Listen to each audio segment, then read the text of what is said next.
देखो भाई, 10th class का जो है ना पोलिनोमियल चैप्टर हम पढ़ रहे हैं, वो भी आर डी शर्मा के मैथ में से। और ये चैप्टर आपका आर डी शर्मा की बुक में भी सेकंड है, और जो आपकी एनसीईआरटी की बुक है ना उसमें भी आपका सेकंड ही है। और कल हमने जो है ना पोलिनोमियल की तो डेफिनेशन पढ़ी थी कि जो पोलिनोमियल है वो होता कौन है भाई। क्या होता है मेरा पोलिनोमियल? आप किसी भी वेरिएबल में, आप जो है ना वेरिएबल के अंदर कुछ भी लिख दो, बस कंडीशन ये है कि उस वेरिएबल की पावर माइनस में ना हो, फ्रैक्शन में ना हो, रूट वगैरह ना हो, और वो डिवाइड में ना हो। अगर ये चार चीजों में से हैं तो पोलिनोमियल नहीं होगा। अगर इन चार चीजों में से कोई सी भी चीज नहीं है ना तो आपका कौन कहलाओगा? पोलिनोमियल कहलाओगा। और जो पोलिनोमियल है उसको आप किससे लिखोगे भाई? उसको आप लिखते हो px से। उसको हम किससे लिखते हैं भाई? px से लिखते हैं। उसके बाद जो पोलिनोमियल है इसके टाइप हमने पढ़ी, और उन टाइपा के अंदर जो सबसे इंपॉर्टेंट है ना वो आपकी बनेगी भाई क्वाड्रेटिक पोलिनोमियल। जो आपकी सबसे इंपॉर्टेंट है वो कौन सी होती है भाई? Quadratic polynomial. क्या होता है क्वाड्रेटिक पोलिनोमियल? जिस पोलिनोमियल के अंदर जो वेरिएबल है ना उसकी हाईएस्ट पावर 2 हो, और जिसको हम जनरल फॉर्म में जो है ना ऐसे लिखते हैं भाई ax² plus bx plus c। ये मेरा कौन है? एक क्वाड्रेटिक पोलिनोमियल है। उसके बाद हमने पढ़ा कि किसी पोलिनोमियल का जीरोज कौन होता है? किसी पोलिनोमियल का जीरोज कौन होता है भाई? तो जीरोज कौन होता है भाई? उस पोलिनोमियल के अंदर मैं वेरिएबल की जगह क्या नंबर लिखूं कि वो इक्वल टू 0 बन जाए। जिस पे इक्वल टू 0 बने हैं तो वो नंबर उस पोलिनोमियल का कौन कहलाता है? जीरोज कहलाता है। तो आज हम जो है ना एक्सरसाइज 2.1 करेंगे स्टार्ट भाई। और जो आपकी एक्सरसाइज 2.1 है ना उसमें क्या बेस है भाई? उसमें जो है ना आपको एक क्वाड्रेटिक पोलिनोमियल दिया मिलेगा। इसमें क्या भाई? आपको जो है ना एक क्वाड्रेटिक पोलिनोमियल आपको दिया मिलेगा 2.1। तो इसमें जो है एक कौन होगा भाई? क्वाड्रेटिक पोलिनोमियल भाई आपको दिया मिलेगा, यानी वो इस टाइप का होगा ax² plus bx plus c। और आपको बोल देगा आप इस क्वाड्रेटिक पोलिनोमियल के जीरोज निकालो। क्या निकालो? जीरोज निकालो। अब पहला क्वेश्चन तो ये है, तो क्वाड्रेटिक पोलिनोमियल है उसके कितने जीरोज होते हैं? तो उसके आपके 2 जीरोज होते हैं। 2 क्यों? क्योंकि उसकी डिग्री 2 है ना, जितनी उसकी डिग्री होगी उतने उसके जीरोज बनेंगे, यानी इसके 2 जीरोज होंगे। और आपने वो जो 2 जीरोज है ना वो आपने फाइंड आउट करने हैं। तो देखो प्रोसीजर क्या है भाई। तो इसमें आपको बोल देगा कि टू फाइंड दी जीरोज भाई। तो आप इसके जो है ना जीरोज निकालो। तब प्रोसीजर क्या है? जब भी मेरे पास कोई क्वाड्रेटिक पोलिनोमियल है और आपने उसके जीरोज निकालने हो तो सबसे पहला स्टेप होगा भाई स्टेप फर्स्ट। तो सबसे पहला स्टेप होता है भाई आप उस पोलिनोमियल को px मानोगे। क्या मानोगे? px आपने मानना है। मान लो उसको px, तो ये मेरा बनेगा ax² plus bx plus c। उसके बाद उस पोलिनोमियल को इक्वल टू करोगे 0 पुट। तो स्टेप 2 कौन है भाई? तो स्टेप 2 वो जो पोलिनोमियल है ना उसको इक्वल टू क्या करोगे? पुट px इक्वल टू 0, यानी कि ax² plus bx plus c equal to करोगे 0। तो आपकी एक क्वाड्रेटिक इक्वेशन बन जाएगी। कौन बन जाएगी? वो एक क्वाड्रेटिक इक्वेशन। और फिर आप उस क्वाड्रेटिक इक्वेशन को सोल्व करोगे, और इसको जो सोल्व करना है ना आप सीखोगे 4th चैप्टर में। कहाँ पे सीखोगे, फोर्थ चैप्टर में जाने के बाद सीखोगे। इसको सोल्व करने के दो मेथड है भाई। दो मेथड कौन कौन से, एक तो फैक्टराइजेशन मेथड और एक होता क्वाड्रेटिक फॉर्मूला। पर यहाँ तो जो है ना, हम इसको सोल्व करेंगे फैक्टराइजेशन मेथड से। सोल्व करने के बाद x के जो है ना दो वैल्यू आएंगे, वो जो x के दो वैल्यू होंगे ना, वो इस क्वाड्रेटिक पॉलिनोमियल के जीरोज कहलाएंगे। तो उसके बाद जो है ना, आपने इसको सोल्व करना है। तो स्टेप 3 में कौन है भाई, solve this equation, solve this equation. और इसको मैं सोल्व करूँगा भाई बाय फैक्टराइजेशन मेथड में। किससे करूँगा सोल्व, फैक्टराइजेशन मेथड से मैं इसको सोल्व करूँगा भाई। तो इसको सोल्व करने के बाद जो x के दो वैल्यू होंगी वो इसके कौन कहलाओगे, जीरोज कहलाओगे। मान लिया एक तो x की वैल्यू आ गई अल्फा, और एक हमने माना जो x की वैल्यू कौन आ गई भाई, बीटा आ गई। ये जो अल्फा और बीटा है ना, वो इसके कौन होंगे, जीरोज। तो पूरा बेस दोबारा फिर बोलूं, एक क्वाड्रेटिक पॉलिनोमियल दिया मिलेगा और आपने उसके जीरोज निकालने हैं। पहली बात तो उसके दो जीरोज होंगे, और वो दो जीरोज आप कैसे निकालोगे, सबसे पहला स्टेप है आप उसको इक्वल टू पी एक्स मानोगे। उसके बाद वो जो पी एक्स है ना, इक्वल टू करोगे जीरो पुट, यानी ये वाली चीज इक्वल टू जीरो, वो एक क्वाड्रेटिक इक्वेशन बन जाएगी। उस क्वाड्रेटिक इक्वेशन को सोल्व करोगे, और उसको सोल्व करोगे आप फैक्टर मेथड से, जो कि मैं आपको क्वेश्चन में सिखाऊंगा कि कैसे सोल्व करोगे। सोल्व करने के बाद जो x है ना, उसके दो वैल्यूज होंगे, वो जो दो वैल्यू है ना, वो उस क्वाड्रेटिक पॉलिनोमियल के कौन कहलाओगे, जीरोज कहलाओगे। एक क्वेश्चन देखो भाई, वैसे इसमें एक चीज आपने और भी वेरीफाई करनी है। देखो वो एक चीज और आपने क्या वेरीफाई करनी है ना, वो भी मैं आपको साथ में बता दूं कि आपके जो दो जीरोज आए हैं ना, उन दो जीरोज के अंदर और यहाँ पे जो ये वेरिएबल है, इनके कोफिशिएंट के अंदर एक रिलेशन होता है। कोफिशिएंट मतलब जैसे मान लें आपको कहूँ एक्स स्क्वायर का कोफिशिएंट कौन है, a है, x का कोफिशिएंट कौन है, b है, और इसका नाम होता कांस्टेंट टर्म। एक्स स्क्वायर का कोफिशिएंट a है, x का कोफिशिएंट है b, और इसका नाम होता कांस्टेंट टर्म। तो इन कोफिशिएंटा में और जो आपने दो जीरोज निकाले हैं ना, इनके अंदर एक रिलेशन होता है। और वो क्या रिलेशन होता है, इनके अंदर एक रिलेशन होता है भाई। तो टू वेरीफाई, आपको साथ में कहोगा कि आप वेरीफाई करो।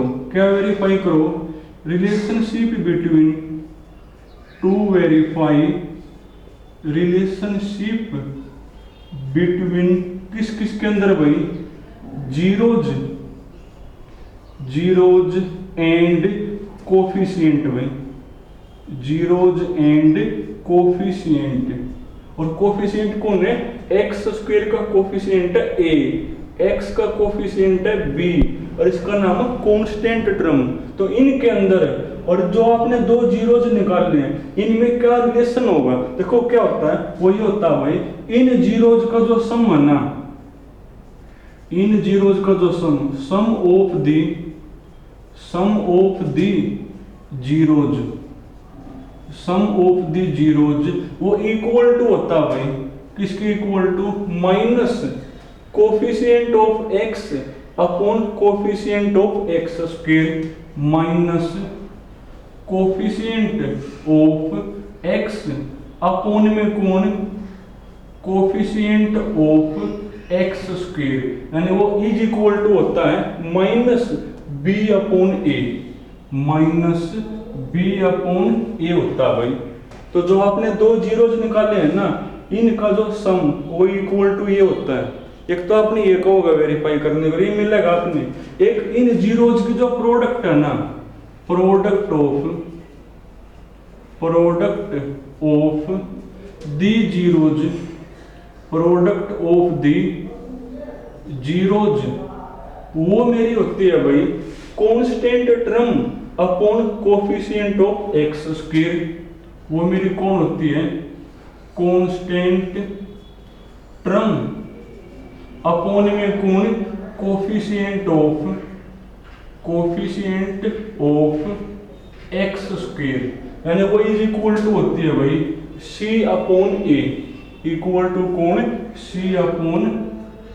तो साथ में आपने ये चीज भी वेरीफाई करनी है, इस पे तो आप बाद में ध्यान देना, पहले आप किसी क्वाड्रेटिक पॉलिनोमियल के जीरोज निकालना सीखो एक बार, तो इस पे बाद में ध्यान देंगे।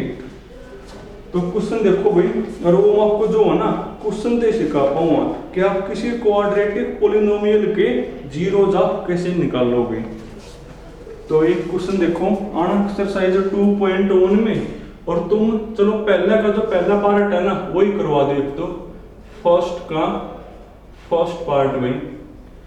इसमें जो पॉलिनोमियल है इसने खुद ही लिख रखा है कि fx मान रखे हैं, ये जो पॉलिनोमियल है ना इसने इसको fx मान रखे हैं एक्स स्क्वायर माइनस का 2x माइनस का 8। सबसे पहले लिखा हुआ है ये जो क्वाड्रेटिक पॉलिनोमियल है इसके जीरोज निकालो, इसके दो जीरोज होंगे, और वो कैसे निकालोगे, ये 3 स्टेप है मेरे।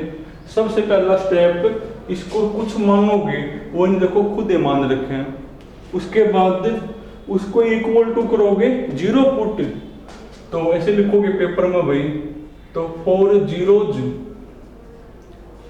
जीरोज तो पुट करोगे क्या भाई fx इक्वल टू कौन 0, जो fx है ना उसको इक्वल टू 0 करोगे, यानी ये वाली जो चीज है इसको इक्वल टू 0 करोगे पुट, तो करना पुट, यानी एक्स स्क्वायर माइनस का 2x माइनस का 8 इक्वल टू कौन 0।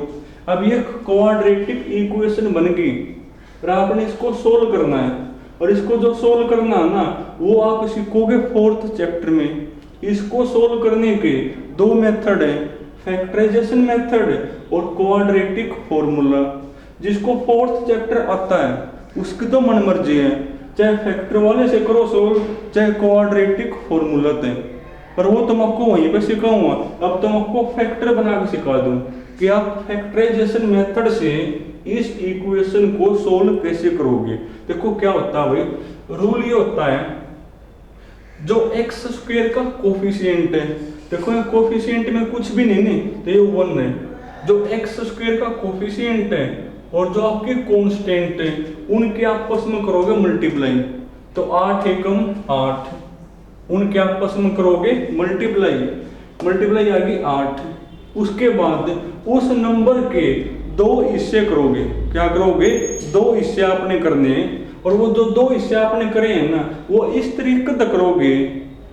अब वो जो 2 हिस्से आपने करे हैं ना, करने के बाद 2 हिस्से कौन कौन होंगे, एक तो 8 गुना 1 4 गुना 2, और तो कोई होगा नहीं, और इन 2 हिस्सा मतलब वो हिस्सा काम का होगा जिसको जोड़ने पे या माइनस करने पे ये 2 आता हो, यानी x का कोफिशिएंट आता हो। जोड़ने के बाद 8 और 1 9, देखो 2 तो नहीं आया, माइनस करना 8 में 1 गया 7, 2 नहीं आना, यानी ये काम का नहीं है। यहाँ पे जोड़ना एक बार 4 और 2 6, देखो 2 तो नहीं आया, पर माइनस करना 4 में से 2 गया तो 2 आ गया नहीं, यानी ये वाला हिस्सा काम का है। पर हमने माइनस का 2 चाहिए, तो माइनस का तो 4 और प्लस का 2, साथ में x है तो तुम भी साथ में क्या लिखोगे x लिख दोगे, यानी जहां पर लिखा ना माइनस का 2x वहां पर ये लिख दो, बाकी सेम टू सेम।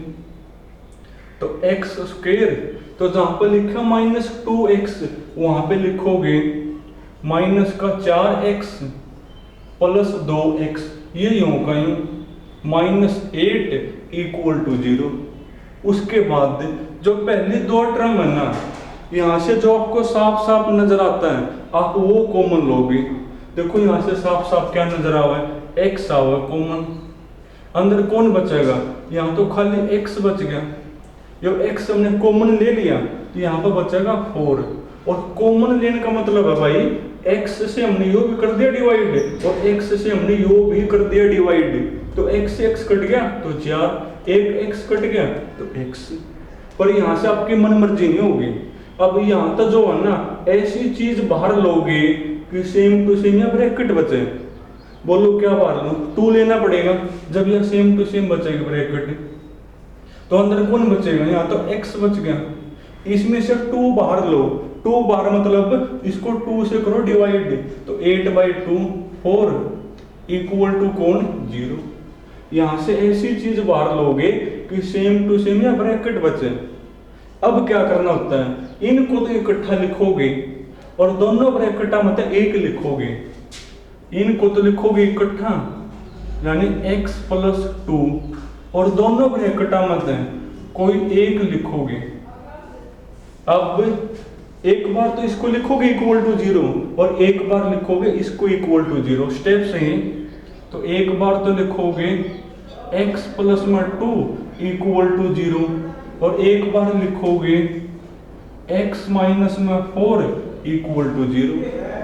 यहां से x मेरा कौन आ गया, यहां से x होगा -2 और यहां से x मेरा कौन आ गया भाई, यहां से x मेरा बनेगा 4। तो जो दो x की वैल्यू आई है ना वो मेरे इसके कौन कहलाओगे, जीरोज कहलाओगे। तो देयरफॉर जीरोज आर, तो वो कौन होंगे मेरे भाई, एक तो -2 और एक कौन होगा 4 बनेगा। तो जो भी क्वाड्रेटिक पॉलिनोमियल है उसको इक्वल टू लिखो 0, उसके बाद उसको सोल्व करोगे फैक्टर मेथड में, तरीका मैंने बता दिया, 1-2 और करवा दूंगा तो आपको याद भी हो जाएगा। अब उसके बाद एक चीज हमने देखो ये वेरीफाई करनी है, ये ऊपर वाली चीज आपको याद ही होगी तो इसको चलो मैं हटा ही दूं भाई। ये वेरिफिकेशन हर बार जो है ना यहाँ ऊपर ही लिख दिया करेंगे। देखो क्या चीज हमने वेरीफाई करनी है अब, तो फॉर वेरिफिकेशन भाई हमने वेरीफाई करना है कि जो 2 जीरोज आए हैं ना उनका सम ऑफ द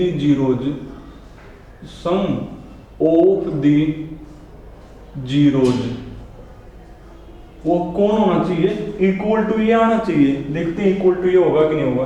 करने इनका सम 4 में से 2 गया 2, 4 में से 2 गया 2, ये इक्वल टू जो है ना ये आना चाहिए। आप रकम चेक करो ये आता कि नहीं आता, माइनस कोफिशिएंट ऑफ x का कोफिशिएंट कौन है, -2 है, -2 अपॉन कोफिशिएंट ऑफ x² का कोफिशिएंट कौन है 1, माइनस तो प्लस और 2/1, देखो 2 ही आ गया। यानी इक्वल टू आओ है ना, आपका चाहे आओ चाहे ना हो आप यही लिखोगे पेपर में कि इक्वल टू कौन, minus coefficient of x upon में कौन कोफिशिएंट ऑफ x²। उसके बाद प्रोडक्ट ऑफ द जीरोज, उसके बाद कौन भाई प्रोडक्ट ऑफ द जीरोज भाई करना है भाई। प्रोडक्ट 4 × -2 यानी -8 और इक्वल टू देखो ये आनी चाहिए constant upon coefficient of x²। देखो कांस्टेंट कौन है -8 अपॉन कोफिशिएंट ऑफ x² 1 और -8/1 -8 वही है, यानी इक्वल टू यही है ना कांस्टेंट टर्म। या आपकी चाहे आओ चाहे ना हो आप तो यही लिखाओगे कि इक्वल टू कौन कांस्टेंट टर्म अपॉन कौन कोफिशिएंट ऑफ x²। अब तो जो है ना आप सिर्फ ये निकालना सीख लो, ये नेक्स्ट से सीख लेना ये वाली चीज। तो चलो तुम ना आज जो है ना जो एक ही क्वेश्चन करना भाई, बाकी फिर कल करेंगे।